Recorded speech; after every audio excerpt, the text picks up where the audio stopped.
పెళ్ళైనా పండగైనా వేడుక ఏదైనా పట్టుచీరల ప్రత్యేక వేదిక వారాహి సిల్క్స్. నమస్కారం, సుమన్ టీవీకి స్వాగతం. వారాహి దీక్ష అనేది ఎవరు చేసుకోవాలి? వారాహి అమ్మవారి యొక్క విశిష్టత ఏంటి? ఈ దీక్ష నియమాలు ఏ రకంగా ఉంటాయి? ఈ విషయాలను తెలియజేసేందుకు మనతో పాటు ఉన్నారు శ్రీచక్రపీఠ వ్యవస్థాపకులు, ప్రముఖ జ్యోతిష్య శాస్త్ర పండితులు ప్రదీప్ జోషి గారు. గురుగారు నమస్కారం. శ్రీమాత్రే నమః. గురుగారు, వారాహి దీక్ష గురించి ఇప్పుడు ఎక్కువగా చర్చ నడుస్తుంది. ఆషాఢ మాసం వచ్చింది, నవరాత్రులు వచ్చాయి. ఈ వారాహి దీక్ష అనేది ఏ రకంగా చేసుకోవాలి, ఎవరు అసలు చేసుకోవాలనే దాంట్లోనే చాలా కన్ఫ్యూషన్ ఉంది. ఏం చెప్తారు? శ్రీ గురుభ్యో నమః. శ్రీమాత్రే నమః. మాణిక్య వీణాం ఉబలాలయంతీం మదాలసామంజుల వాగ్విలాసాం మాహేంద్రనీలద్యుతి కోమలాంగీం మాతంగ కన్యాం మనసా స్మరామి. చతుర్భుజే చంద్రకళావతంసే కుచోన్నతే కుంకుమరాగశోణే పుండ్రేక్షుపాశాంకుశపుష్పబాణ హస్తే నమస్తే జగదేకమాతః. శ్రీమాత్రే. జగదంబ అంటే అర్థం ఏమిటి? ఈ సమస్తమైనటువంటి జగత్తుకి ఆ అమ్మ. మళ్ళీ ఇక్కడ జగత్తు అంటే ఏంటో మనకు అర్థం తెలుసుకోవాలి. జాయతే గచ్చతే మ్రియతే అనేతే ఇది జగత్. అంటే ఏదైతే పుడుతుంది, నడుస్తుంది, మరణిస్తుంది దాన్ని జగత్తు అంటారు. ఆ జగత్తుకి అంటే పుట్టుకకి, చావుకి అన్నిటి కూడా సాక్షిభూతంగా ఉండేది అమ్మవారు. ఆ అమ్మ జగదంబ. ఈ ప్రపంచంలో నేను దేవి భాగవతం గురించి చాలాసార్లు చెప్పాను. మళ్ళీ ఒక చిన్నగా చెప్తాను మీకు. అసలు మీరు వారాహి నవరాత్రులు అంటున్నారు. అసలు అమ్మవారంటే ఏంటి అని మనకు శక్తి తెలుసుకుంటే వారాహి అమ్మవారి యొక్క దీక్షలు ఎలా చేయాలి, ఎందుకు చేయాలి, ఎవరు చేయాలనే విషయం మనకు తెలుస్తుంది. అసలు అమ్మవారి యొక్క శక్తి చాలా మందికి తెలియదు. అమ్మ శక్తి ఏంటిది అనేది ఒక చిన్న ఎగ్జాంపుల్. ఈ సృష్టి స్థితి లయకారకులు ఎవరైతే ఉన్నారో బ్రహ్మ విష్ణు మహేశ్వరులు, వీళ్ళు పని చేయాలి అన్నా సరే, అంటే సృష్టి చేయాలన్నా, స్థితి చేయాలన్నా, సంహారం చేయాలన్నా వారికి అమ్మవారి యొక్క శక్తి కావాలి. అంటే విష్ణువుకి మహాలక్ష్మి శక్తి, బ్రహ్మకి సరస్వతి శక్తి, శివుడికి పార్వతీదేవి యొక్క శక్తి. ఈ శక్తులతోటి వీళ్ళు పనిచేస్తున్నారే తప్ప ఈ శక్తులు లేకపోతే వీరు కూడా అసమర్థులు అని చెప్పి మనకి సౌందర్య లహరిలో ఆది శంకరాచార్యులు వారు రాసిన స్తోత్రం చెప్పారు. శివశక్త్యాయుక్తో యది భవతి శక్త ప్రభవితం నచేదేవం దేవో నకలు కుశల స్పందితుమపి అతస్త్వాం ఆరాధ్యాం హరిహర విరించాది విరపి ప్రణంతుం స్తోతుం వా కథమకృత పుణ్య ప్రభవతి అని చెప్పి చాలా డీటెయిల్గా చెప్పారు. ఈ ఒక్క శ్లోకం చెప్పడానికి ఒక రోజంతా సరిపోతుంది అర్థం చెప్పాలంటే. అంటే ఈ బ్రహ్మ విష్ణు మహేశ్వరుడు సృష్టికి మొదల్లో ఆ సృష్టి తత్వం తెలుసుకోవడానికి అమ్మవారి యొక్క మణిద్వీపానికి వెళ్ళడానికి వాళ్ళకు ఒక హంసల యొక్క పుష్పక విమానం వస్తుంది, హంసల విమానం వస్తుంది. ఆ విమానం ఎక్కి వాళ్ళు కూర్చుంటే వెళితే మణిద్వీపము లోపల ఇలాంటి బ్రహ్మ విష్ణు మహేశ్వరులు 1,000,000 మంది అమ్మవారి యొక్క దర్శనం కోసం అని చెప్పి వేచి చూస్తున్నారు లైన్లో. ఇలాంటి వాళ్ళు ఈ బ్రహ్మ విష్ణు మహేశ్వరులు వెళ్ళి అమ్మవారి యొక్క మణిద్వీపంలోకి వెళ్ళగానే వాళ్ళు స్త్రీ రూపాన్ని ధరిస్తారు. ఆ స్త్రీ రూపాన్ని ధరించి అమ్మవారి దగ్గరికి వెళ్ళి అమ్మవారి యొక్క పాదములు చూసి, ఆ యొక్క పాద పద్మములను చూసి వాళ్ళకి అర్థమైపోతుంది సృష్టి స్థితి లయ ఎలా చేయాలి, వాళ్ళకి ఏమేమి పని చేయాలనేది వాళ్ళ కోర్సు నేర్పించడం పడుతుంది. ఎంతసేపు ఒక క్షణం అని చెప్పడానికి కూడా ఉండదు. అంతసేపట్లో వాళ్ళకి తెలిసిపోతుంది. వాళ్ళు తిరిగి విమానాలు ఎక్కుతారు, మళ్ళీ సృష్టి చేయడానికి వస్తారు. దీనికి లలితా సహస్రనామంలో ఏం చెప్తారు అంటే, అమ్మవారి యొక్క శక్తిని ఏం చెప్తారు అంటే, కనుమూసి కను తెరిచే లోపల అనేక కోటి భువనాలు బ్రహ్మాండాలు సృష్టింపబడతాయి, నశింపబడతాయి. ఒక అమ్మవారి యొక్క పేరు చెప్పారు. ఏమనంటే ఉన్మేష నిమిషోత్పన్న విపన్న భువనావళి అని చెప్పారు. అంటే అమ్మవారి యొక్క ఉన్మేష అంటే ఇలా కన్ను కొట్టి కన్ను తీయడం అంతే. ఉన్మేష నిమిషోత్పన్న ఉపన్న భువనావళి, ఉత్పన్న విపన్న భువన ఆవళి. అంటే ఉత్పన్నం అంటే పుడుతుంది, విపన్నం అంటే నశిస్తుంది. అలాంటివి ఎంతసేపట్లో జరుగుతున్నది? కళ్ళు మూసి తెరచలు, కనురెప్ప ఇలా వేసి తీసేంత లోపల జరుగుతుంది. అది అమ్మవారి యొక్క శక్తి. ఆ అమ్మవారి యొక్క శక్తి తత్వములో ఎంతోమంది అసురులని సంహరించడానికి ఆ అమ్మవారు ఎన్నో రూపాలను ఎత్తడం జరుగుతుంది. అలాంటి అద్భుతమైన రూపాల్లో ఈ యొక్క వరాహ రూపం ఒకటి. ఈ వరాహ రూపము, ఈ యొక్క చండముండులు, తర్వాత శుంభ నిశుంభులు, మహిషాసురుడు, రక్తబీజుడు అనేటువంటి రాక్షసులను సంహరించడానికి అమ్మవారు తన శరీరంలో నుంచి సప్త మాతృకలని బయటకు తీసింది. ఆ అమ్మవారు కాళీ స్వరూపములోను, మాతంగి స్వరూపములోను, ఉగ్ర వారాహి స్వరూపములోను, ఒక్కొక్క స్వరూపములోను రాక్షసులందరినీ చీల్చి చెండాడింది. ఈ వారాహి అమ్మవారు ఎవరు అంటే అమ్మవారి యొక్క సైన్యము లోపల మంత్రుల్లో ఒక అమ్మవారు, మంత్రిని పరిసేవిత. అంటే ఈ యొక్క మాతంగి, వారాహి ఇలాంటి అమ్మవార్లందరూ కూడా అమ్మవారి యొక్క సైన్యము లోపల మంత్రిని దేవతలు. వీళ్ళందరూ కూడా వీళ్ళు అవసరమైతే వీళ్ళు దిగి యుద్ధం చేసేటువంటి శక్తి సంపన్నులు అవుతారు. అలాంటి శక్తి వారాహి అమ్మవారు. అంటే ఇది ఉగ్ర స్వరూపమా? ఇప్పుడు ఒక్కొక్క స్వరూపానికి ఒక్కొక్క రూపం కావాలి. అంటే ఇప్పుడు మనకి ఎవరైనా మనతో కోపంగా మాట్లాడుతున్నారు, మనం సౌమ్యంగా మాట్లాడుతుంటే పని జరగలే, అప్పుడు మనం ఏం చేయాలి? మనం కూడా రివర్స్గా వాళ్ళకి తగ్గంతగానే మనం కోపం పడాల్సిందే. సో యుద్ధం చేయాలంటే కత్తికి అడ్డు కత్తే పెట్టాలి తప్ప కమలం పెడితే సరిపోతుంది. అట్లాగే రాక్షసులతో సంహారం చేసేటప్పుడు అమ్మవారి యొక్క 7 ఉగ్ర రూపాలు బయటకు వచ్చాయి. ఆ 7 ఉగ్ర రూపాల్లో వారాహి అమ్మవారు ఒక మహాశక్తి. ఇప్పుడు మనకు అర్థమైందేంటి? వారాహి ఉగ్ర రూపమా సాత్విక రూపమా? ఏ రూపం అది? ఉగ్ర రూపము. ఉగ్ర రూపము అంటే అది ఎప్పుడు మనకు కావాలి అంటే, ఉగ్రత్వాన్ని మనం ఎప్పుడు ఆరాధించాలి అని అంటే అతి కష్టం వచ్చినప్పుడు. అతి కష్టం వచ్చినప్పుడు, కష్టాన్ని మనం ఓర్చుకోలేనప్పుడు మనం ఆ ఉగ్ర స్వరూపాన్ని మనము ప్రార్థన చేయాలి. ఏది? శత్రు సంహారం గురించి ప్రార్థన చేయాలి. నాకు తెలిసి వారాహీదేవి గురించి చాలామందికి ఇప్పటిదాకా తెలియదు. నాకు తెలుసు, నేను సుమన్ టీవీలో వచ్చిన 2018 నుంచి నాకు తెలుసు. అంతకుముందే తెలుసు నాకు, 2012 నుంచి కూడా నాకు తెలుసు. కానీ ఎప్పుడు కూడా మేము రివీల్ చేయలే. ఈ మధ్య ఏం జరిగింది అని అంటే, పవన్ కళ్యాణ్ గారు ఆయన వారాహి అని ఒక ఏది తన యొక్క యాత్ర చేసేటప్పుడు ఆయన బండికి ఆ పేరు పెట్టారు, వారాహి అని పేరు పెట్టారు. తర్వాత ఈ మధ్య ఏంటంటే ఆయన డిప్యూటీ సీఎం అయిన తర్వాత కూడా దీక్ష వస్త్రాలు ధరించి నేను వారాహి దీక్ష తీసుకుంటున్నాను అని చెప్పి ఆయన దీక్ష తీసుకున్నారు. దీనితోటి ఈ మధ్య అందరికి ఎందుకోసం అంటే, యద్యదాచరతి శ్రేష్ఠ తద్దదేవో అనుసరంతి అన్నట్టుగా భగవద్గీతలో చెప్పారు. ఈ శ్రేష్ఠులు ఎవరైతే ఆచరిస్తారో కామన్ మ్యాన్స్ కూడా వాళ్ళని ఆచరిస్తారు, వాళ్ళని అనుసరిస్తారు. సో పవన్ కళ్యాణ్ గారు వారాహి నవరాత్రులు చేస్తున్నారు అని చెప్పి మీరందరూ కూడా వారాహి నవరాత్రులు చేయడానికి పూనుకుంటున్నారు, సంతోషం. కాకపోతే పవన్ కళ్యాణ్ గారి గురించి వ్యక్తిగతంగా నాకు తెలిసింది ఏంటంటే, ఆయనది చాలా చిన్న పిల్లాడి మనస్తత్వం, చాలా చిన్న పిల్లాడి మనస్తత్వం. ఆయనకి ఎవరి మీద కోపం కానీ, ఈర్ష్య కానీ, ద్వేషం కానీ ఏది ఉండదు. ఆయన అందరినీ క్షమించే తత్వం ఉంటుంది, అందరినీ ప్రేమించే తత్వం ఉంటుంది, అందరికీ ఇచ్చే గుణం ఉంటుంది. అలాంటి గుణం ఉన్నప్పుడు నీకు వారాహి ఉపాసన చేస్తే నీకేమి ఇబ్బంది కలగదు.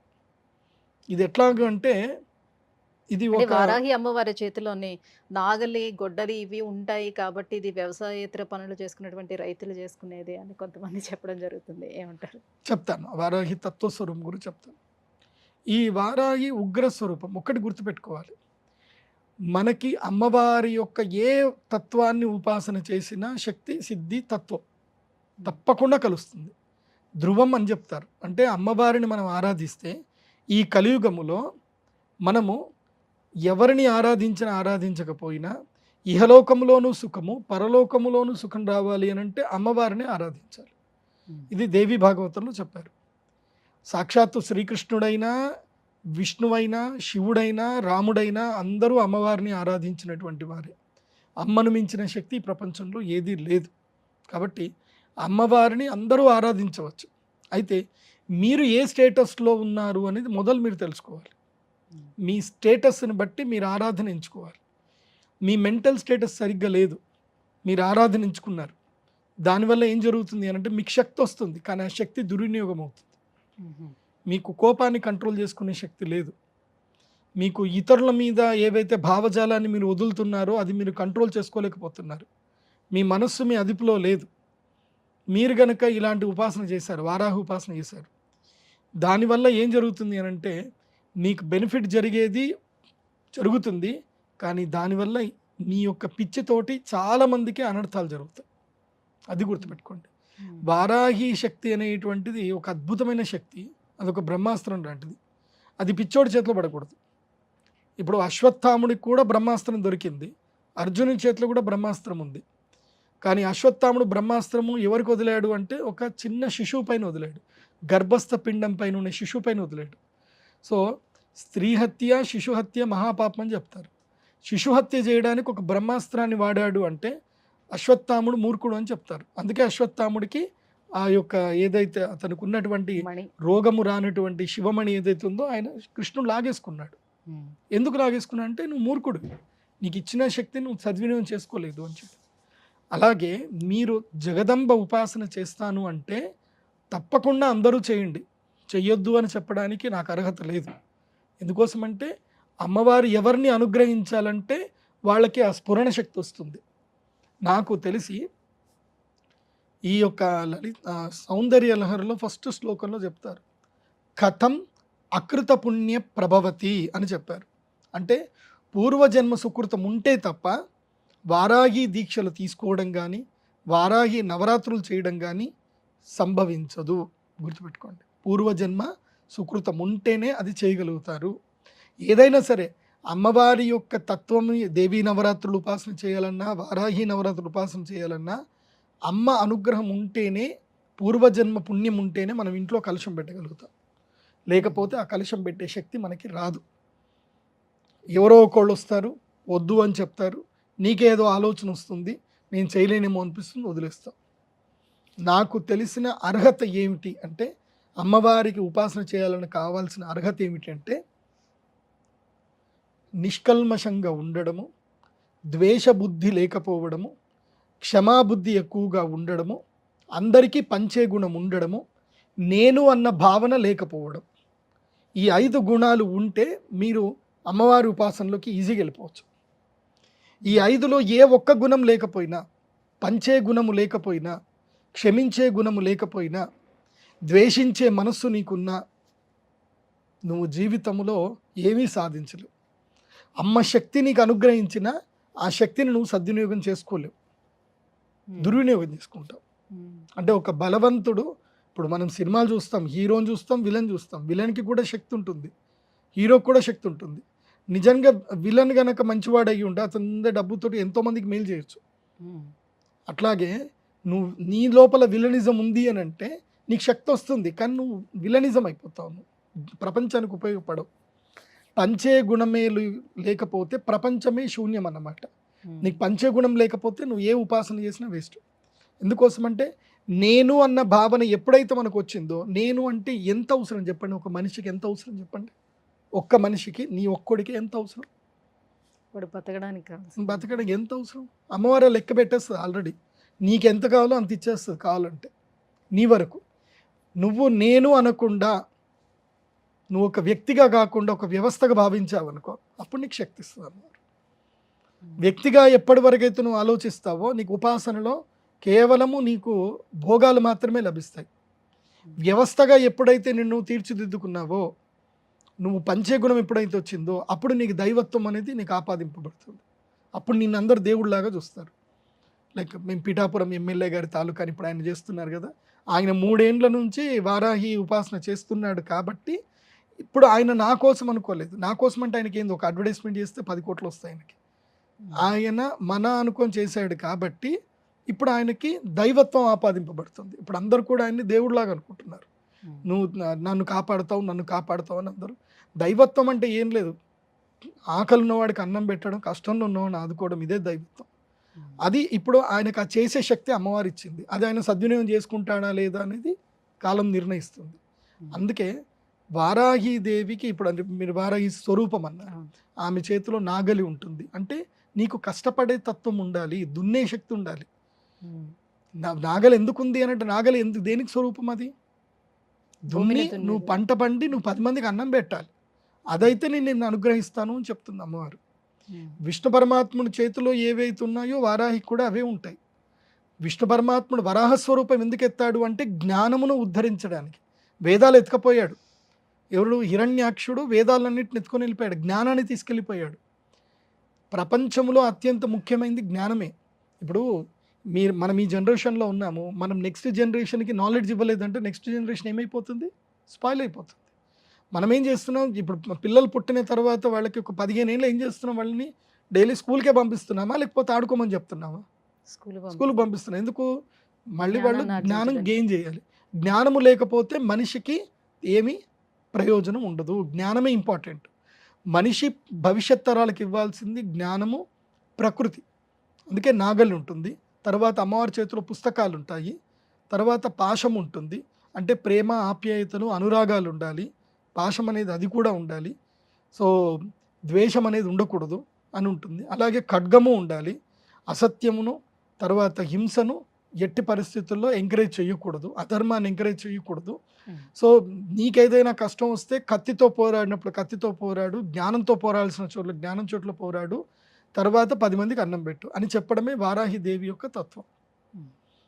ఆ తత్వాన్ని అర్థం చేసుకోగలిగితే మీరు ఎవరైనా సరే వారాహి అమ్మవారి ఉపాసన చేయవచ్చు. వారాహి అమ్మవారి ఉపాసన ఎలా చేయాలి అని అంటే, ఒక మంచి కలశం తీసుకోవాలి. తూర్పు వైపు అభిముఖం, మనం కూర్చుంటే తూర్పు వైపు అమ్మవారు ఉండాలి. అమ్మవారి యొక్క చిత్రపటం పెట్టుకోండి. ఒక కలశం పెట్టండి. ఒక ఒక ఒక చౌకు పీట పెట్టాలి. దానిపైన బియ్యం పరవాలి. బియ్యం పరిచి దానిపైన చక్కగా కలశం పెట్టుకోవాలి. ఆ కలశంలో నీళ్లు పోసి ఒక కొబ్బరికాయ పెట్టి, ఎర్రటి కండువ కానీ లేదా నీలిరంగు కండువ కానీ ఏదైనా సరే కండువ పెట్టవచ్చు. సో అలాంటిది కలశం పైన పెట్టి ముందు నవగ్రహ పూజలు, తర్వాత సప్తమాతృకల అమ్మవారి దేవుని పూజ చేసుకొని శ్రీచక్ర స్వరూపములోనే వారాహి దేవిని పూజ చేసుకోవాలి. వారాహి అమ్మవారికి చాలామంది విగ్రహారాధన చేస్తారు. అలాంటి విగ్రహారాధన చేయవచ్చు, కానీ నాకు తెలిసినంత వరకు ఏంటంటే మీరు వారాహి శక్తిని శ్రీచక్రంలోనే పూజ చేసుకోండి. అలాంటి విగ్రహంలో పూజ చేయకండి. ఎందుకోసమంటే కొన్ని ఆగమ శాస్త్ర ప్రకారము కొన్ని విగ్రహాలు ఆరాధన చేయడానికి ఉపయుక్తమైనవి కావు, అవి చేయకూడదు. కొన్ని నియమాలు చెప్పారు. ఆ నియమాల ప్రకారము ఆ శక్తిని మీరు శబ్దస్వరూపంగానే గ్రహించి శ్రీచక్రములోనే ఆ అమ్మవారిని ఆవాహనం చేసి పూజ చేసుకోండి. దానివల్ల మీకు ఏవైతే కొన్ని అనర్థాలు మీకు తెలిసి తెలియకుండా మీరు చేసే తప్పులకు కూడా జరిగే అనర్థాలు ఏవి జరగకుండా ఆ శ్రీచక్ర శక్తి మిమ్మల్ని కాపాడుతుంది. ఏంటి పూజా విధానం అనేది ఏంటి, ఎలా చేసుకోవాలి?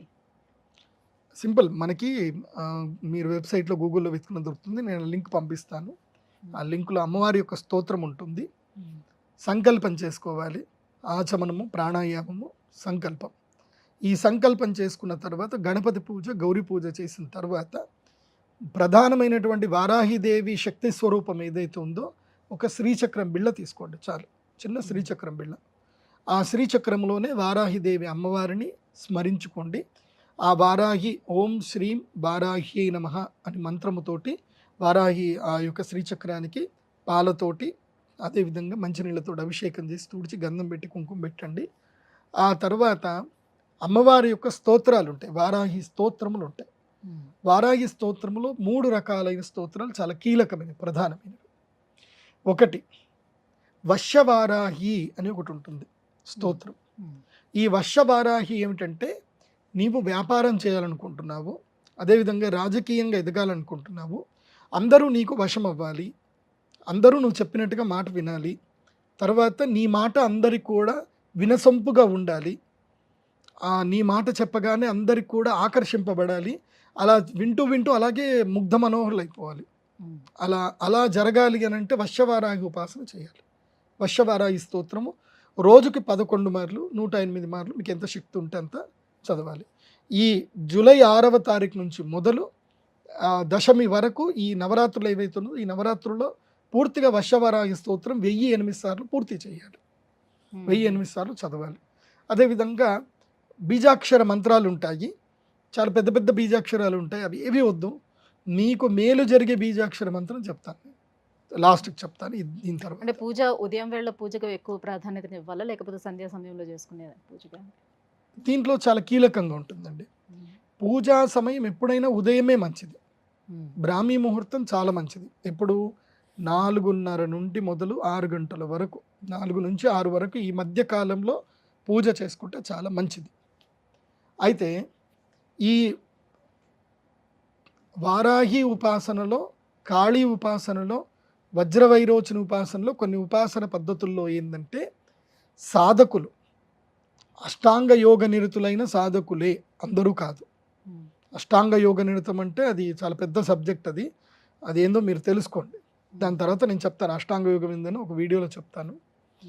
సింపుల్, ఇందాక చెప్పిన 5 రూల్స్ మీరు పాటించగలిగితే రాత్రిపూట ఒంటరిగా మీ గదిలోనే కూర్చొని దీపము వెలిగించి ఈ యొక్క బీజాక్షర మంత్రంలో ఉపాసన చేయవచ్చు. ఒంటరిగా కూర్చొని ఏకవస్త్రధారులై కూర్చొని చేయాలి. అలా చేయగలిగితే అది మహాశక్తి సంపన్నం అవుతుంది. అది రాత్రి ఉపాసన ఉంటుంది. రాత్రి 11 గంటల నుంచి 1 గంటల మధ్యలో చేయవలసిన ఉపాసన ఉంటుంది. అంటే ఈ దీక్ష చాలా కఠినమైన దీక్ష. ఇది పీఠాధిపతులు, యతీశ్వరులు వీళ్ళు మాత్రమే చేయదగినటువంటి దీక్ష అని చెప్తూ వస్తున్నారు. ఎందుకని, ఏంటి అంత కఠినంగా ఉంటుంది? ఏవైనా తప్పు చేస్తే ఏమైనా జరుగుతుందా? అంతే, అమ్మవారిది ఉగ్రశక్తి కదా. ఇప్పుడు మనకి కయ్యానికైనా బియ్యానికైనా సరితూగాలి అని అంటారు కదా. మంచివాడితో మనం స్నేహం చేయొచ్చు, చెడ్డవాడితో మనం స్నేహం చేస్తే ఎప్పటికైనా మనకు కష్టమే వస్తుంది అంటారు. అట్లాగే ఉగ్రశక్తితోటి మనం స్నేహం చేస్తున్నాం. అది ఏంటి? ఉగ్రశక్తి. ఆ ఉగ్రశక్తితో స్నేహం చేసేటప్పుడు ఆ ఉగ్రశక్తి ఎప్పుడు ఏ విధంగా మనం ఎలా ఉంటుందో ఉగ్రశక్తి అలాగే ఉంటుంది, గుర్తుపెట్టుకోండి. అమ్మవారి యొక్క ఉపాసన శక్తి ఏంటంటే అద్దం లాంటిది. నువ్వు సౌమ్యంగా ఉన్న రోజులు ఆ అమ్మ సౌమ్యంగానే నీకు కనిపిస్తుంది. నువ్వు ఉగ్రంగా మారి అమ్మవారిని ఉపాసన చేసావా, ఆ శక్తి నీకు ఉగ్రంగానే మారుతుంది. ఇప్పుడు తన కోపమే తన శత్రువు అన్నట్టుగా ఆ ఉగ్రశక్తిని నువ్వు సరిగ్గా సద్వినియోగం చేసుకోలేనప్పుడు నువ్వు ఇరకాటంలో పడతావు. సో సాధువులు గొప్పవాళ్ళు ఎందుకు చేయాలి అంటే వాళ్ళ యొక్క కోపాన్ని కంట్రోల్ చేసే శక్తి వాళ్ళకు ఉంటుంది. వాళ్ళ కోపంని ఎట్లా అదుపులు చేసుకోవాలి, వాళ్ళు ఎంత నిగ్రహంగా ఉండాలి అనేది వాళ్ళకి తెలుసు. వాళ్ళు ఫస్ట్ అష్టాంగ యోగం లోపల ఎక్స్పర్ట్ అయిన తర్వాతనే వారాహి ఉపాసన స్టార్ట్ చేస్తారు. నేను చెప్పేది ఏ ఉపాసన అయినా సరే మనము సిస్టమేటిక్గా పద్ధతిగా లేకపోతే అది మన ఆయుధము మన చేతిలో ఉన్న మనల్ని కూడా చంపుతుంది, బయట వాడిని చంపుతుంది. ఆయుధం మన ఇంట్లో పడితే మనల్ని చంపుకుని ఉంటుందంటే ఉండదు. అట్లాగే ఉపాసన చేసేటప్పుడు నేను చెప్పిన 5 బేసిక్ ప్రిన్సిపల్స్ అవి గనక మీరు పాటించగలిగితే మీరు కూడా చెయ్యొచ్చు. వాళ్ళే ఎందుకు చేయాలి అని అంటే వాళ్ళు ప్రిపేర్ అయ్యి ఉంటారు. మీకు అంత ప్రిపరేషన్ ఉందా? మీకు ప్రిపరేషన్ ఉంటే మీరు చెయ్యండి, మిమ్మల్ని ఎవరు వద్దని చెప్పరు. ఎందుకోసమంటే నేను పలానా బుక్ స్టాల్కి వెళ్ళిపోయి వారాహి దేవి తెచ్చుకుంటాను, నేను ఇంట్లో చదువుకుంటానంటే ఎవడు ఆపుతాడు? నిన్ను ఎవరు ఆపరు. కాకపోతే దానికి నేను చెప్పేది ఏంటంటే నీ ప్రిపరేషన్ ఎట్లా అయ్యి ఉండాలి, నీ మైండ్ సెట్ ఎట్లా ఉండాలి అనేది చాలా ఇంపార్టెంట్. ఇప్పుడు పూర్వకాలంలో ఇదేముండదంటే ఒక మహా వ్యక్తి, ఆయనకి సంస్కృతం రాదు, ఆయన అమ్మవారి యొక్క ఉపాసన చేయడం స్టార్ట్ చేశాడు. దేవి సప్తశతి చదివాడు, అతనికి అమ్మవారు పలుకుతుంది. అతనికి ఉన్న కష్టం ఏంటంటే కనుక అతను చాలా డబ్బు సంపాదించాడు, రాజులు కూడా ఆయనకి సన్మానాలు చేశారు, భూములు ఇచ్చారు, అగ్రహాలు ఇచ్చారు. అతను ఎవరైనా అమ్మాయి మెడలో తాళి కట్టాడా లేదో, తాళి కట్టిన 24 గంటలు అమ్మాయి చనిపోతుంది. ఎందుకు చనిపోతుందో ఆయనకు తెలియదు. ఎందుకోసం అంటే ఆయనకి సంస్కృతం రాదు, కానీ అమ్మవారి యొక్క మంత్రాలు మొత్తం నేర్చుకున్నాడు, చేశాడు. తర్వాత ఇట్లాగే 3 భార్యలు చనిపోయిన తర్వాత నాకు ఎందుకు ఇట్లా జరుగుతుంది అనేది అప్పుడు అహం తగ్గించుకొని ఎవరో మా పండితుడి దగ్గరికి వెళ్ళి అడిగాడు, ఏమైంది, నేను ఇంత సంపాదించాను, ఇంత ఉన్నాను, అమ్మవారు నాకు పలుకుతుంది కూడా, అలాంటిది నా భార్యలు ఎందుకు చనిపోతున్నారు అని అడిగితే అప్పుడు ఆయన ఏం చెప్తాడు అంటే, సరే మీరు ఒకసారి నా ముందు మీ దేవి సప్తశతి పాఠం మొత్తం నాకు చదవండి అన్నట్టు. అప్పుడు దుర్గా కవచంలో భార్యాం రక్షతు భైరవి అని ఉంటుంది దాని లోపల. అక్కడ ఏం జరిగిందంటే రా అనేది సంస్కృతంలో ఇలా రాయబడుతుంది, అక్కడ ఒక నీటి చుక్క ఏదో పడింది, అది రా కాస్త బాగా కనపడింది, ఒత్తు బాగా కనపడింది. ఆయన ఏం చదివాడు, భార్యాం భక్షతు భైరవి అని చెప్పాడు. భక్షతు అంటే అర్థం ఏంటి? తినించు అని అర్థం. సో వాడికి ఆ సిద్ధి అయిపోయింది. కాబట్టి భార్యాం రక్షతు భైరవి అనే ప్లేస్లో భార్యాం భక్షతు భైరవి అన్నాడు. వీడు పెళ్లి చేసుకోగానే భైరవి వస్తుంది, వాడిని తినేస్తుంది, వెళ్ళిపోతుంది, భార్య చనిపోతుంది. సారీ, మీరు చేస్తున్న తప్పు ఇదండి, మీరు రక్షతు భైరవి అనే ప్లేస్లో భక్షతు భైరవి అని అంటున్నారు అని అనేసరికి అప్పుడు ఆయన తీర్చిదిద్దుకున్నాడు. అందుకే సంస్కృత జ్ఞానం కావాలి. నువ్వేం చదువుతున్నావని నీకు తెలియాలి. బీజాక్షరంలో యొక్క జ్ఞానం మనకు లేకపోవచ్చు, మన గురువుకున్నా చాలు. అలాంటి గురువుని ఎవరినైనా కలిసి ఆ గురువు గారికి గురుదక్షిణ ఇచ్చి గురువు సేవ చేసి ఆ గురువుకి నచ్చి, అరే నువ్వు యోగ్యుడివే, నీకు మంత్రోపాసన ఇస్తాను అని గురువులు మంత్రోపాసన ఇచ్చేవాళ్ళు. ఏది ఒకప్పుడు. ఇప్పుడు ఏమైపోయింది అని అంటే అంతా ఓపెన్ అయిపోయింది కదా, అందరూ పుస్తకాలు ప్రచురణ చేస్తున్నారు, అందరికీ పుస్తకాలు దొరుకుతున్నాయి, ఎవరు పడితే వాళ్ళు చదవచ్చు. ఇప్పుడు ఎవరిని ఆపడానికి లేదు. ఇప్పుడు నేను మంత్రోపాసన చేసేటప్పుడు నా మంత్రోపాసనకి నాకు పుస్తకాలు దొరికాయి, కానీ నేను పుస్తకాలు పెట్టి చదవలే. నేను గురువు సేవ చేశాను, మా గురువుగారి ఇంటికి వెళ్ళాను, గురుగారి బట్టలు ఉతికాను, ఎన్ని పనులు చెప్తే అన్ని పనులు చేశాను. ఆయనకి నా మీద దయ కలిగి వీడు యోగ్యుడు అని ఆయనకి ఎప్పుడైతే అనిపించిందో అప్పుడు ఆయన చెయ్యి నా నెత్తి మీద పెట్టాడు, ఆయన ఉపాసన చెయ్యి నా నెత్తి మీద పెట్టాడు, అంతే. ఇంకా నేను ఉపాసన చేయాల్సిన అవసరం లేనంతగా శక్తి నాకు వచ్చేసింది. గురువు అనుగ్రహము చాలా గొప్పది, గురువు మించిన అనుగ్రహం ఇంకెక్కడ దొరకదు. అందుకే గురువు ద్వారా విద్య నేర్చుకోండి. గురువు లేకుండా మీరు ఏ విద్య నేర్చుకున్నారనుకోండి ఇట్లాగే జరుగుతుంది. మీరు ఏదైనా తప్పు జరిగారనుకోండి అది కాస్త మిమ్మల్ని పని చేసుకుంటూ పోతుంది అనమాట. అందుకే అష్టాంగ యోగ నిరతులు అవ్వాలి, గురువు యొక్క అనుగ్రహం ఉండాలి. అలాంటి సమయంలో ఉపాసన చేయండి. ఇప్పట్లో చాలామంది వీడియోలు చేసేస్తున్నారు, ఇలా దీక్షలు చేయండి అలా దీక్షలు చేయండి అని వీడియోలు చేస్తున్నారు. చాలా సంతోషం, నాకు అప్రిషియేట్ కూడా చేస్తాను. కాకపోతే ఎవరైనా ఒక శ్రీ విద్యోపాసకులు గురువులని తప్పకుండా కలవండి, నేర్చుకోండి. ఆన్లైన్లో ఎవరు చెప్పినా ఎవరు చేసినా నేర్చుకోండి. కానీ అన్నీ నేర్చుకున్న తర్వాత ఒక శ్రీ విద్యోపాసకులైన గురువుల్ని వెళ్ళి ఒక గంట కలిసి వాళ్ళ చేతులకి నమస్కరించి, ఏమండి నేను ఈ విధానంలో చేస్తున్నాను, ఇది సరియా కాదా, నన్ను మీరు అనుగ్రహించండి, నేను కరెక్ట్ చేస్తున్నానో రాంగ్ చేస్తున్నాను, అంతవరకు క్లారిటీ తెలుసుకొని స్టార్ట్ చేయండి. అది చాలా మంచిది. ఎందుకోసమంటే అందరూ పర్ఫెక్ట్ కారు, ఎవరైతే అమ్మవారిని ఉపాసన చేస్తున్నారో వాళ్ళు కరెక్ట్. కాబట్టి మీరు కూడా అమ్మవారి యొక్క ఉపాసనలో అర్హత లేదు అనేది ఎవ్వరికీ లేదు. మనిషి జన్మ పుట్టిన ప్రతి ఒక్కరు కూడా అమ్మవారి ఉపాసన చేయడానికి అందరికీ అర్హత ఉంది. కాకపోతే ఆ అర్హత అనేటువంటిది మనము గురువు దగ్గర నుంచి స్వీకరించాలి, అంతకుమించి ఏం లేదు. ఈ వారాహి దీక్ష చేసే సమయంలో ఆహార నియమాలు ఏం పాటించాల్సి ఉంటుంది? ఏకభుక్తం చేయాల్సిన అవసరం ఉంటుందా ఈ 9 రోజులు? అదే కదా అష్టాంగ యోగం అంటే. మనము చాప మీద పడుకోవాలి. పొద్దు నుంచి సాయంత్రం వరకు దీక్ష నియమాలు చెప్తాను వినండి. ఆల్మోస్ట్ అయ్యప్ప దీక్ష లాగానే ఉంటుంది, కాకపోతే ఇందులోపల ఇంకొన్ని రిస్ట్రిక్షన్స్ ఉంటాయి. ఒకటి, వారాహి నవరాత్రులు ఉపాసన చేసేటప్పుడు తప్పకుండా 4:30కే లేవాలి, ఎట్టి పరిస్థితుల్లో 4:30కే లేవాలి. బ్రాహ్మీ ముహూర్తంలో లేకపోతే ఈ ఉపాసన ఫలించదు. 4:30కు లేవాలి, స్నానము, సూర్య నమస్కారాలు చేసుకోవడము, తర్వాత వారాహి ఉపాసన మంత్రోపాసన చేసుకోవడం, 6 గంటల వరకు మంత్రోపాసన చేయాలి. తర్వాత 6 నుంచి 7 గంటల వరకు సూర్య నమస్కారాలు చేయాలి. ఆ తర్వాత 7 గంటల నుంచి మీ నిత్యకర్మను మీరు చేసుకోవచ్చు. ఉదయం పూటని ఎక్కువగా భోజనం చేయాలి. 7 గంటల నుంచి 10 గంటల లోపలనే ఎక్కువగా భోజనం చేయాలి. ఎంత వీలైతే అంత ఎక్కువగా కడుపు నిండా భోజనం చేసేయాలి. ఆ తర్వాత మీ రెగ్యులర్ పనులు మీరు చేసుకోవాలి. మళ్ళీ సాయంత్రం 6 గంటల నుంచి సంధ్య వేళల్లో, ప్రదోష కాలం అంటారు, 4:30, 5 గంటల నుంచి 6:30 వరకు సంధ్య వేళల్లో మళ్ళీ అమ్మవారి ఉపాసన, దీపం పెట్టడము, నైవేద్యం పెట్టడము, మళ్ళీ మంత్రోజపము అన్నీ చేసుకోవడం చేయాలి. చేసి కేవలం అల్పాహారం మాత్రమే స్వీకరించాలి. అల్పాహారం అంటే ఏమిటి? అటుకులు లేకపోతే ఏవైనా సరే, పేలాలు తినకూడదు. మళ్ళీ అది గుర్తుపెట్టుకోండి, పేలాలు తింటారు చాలామంది, పేలాలు తినకూడదు. మొక్కజొన్నలు తినొచ్చు, వేరే ఏమన్నా తినొచ్చు. సో పెరిగేసుకొని పాలు తాగొచ్చు, ఇవి తినాలి.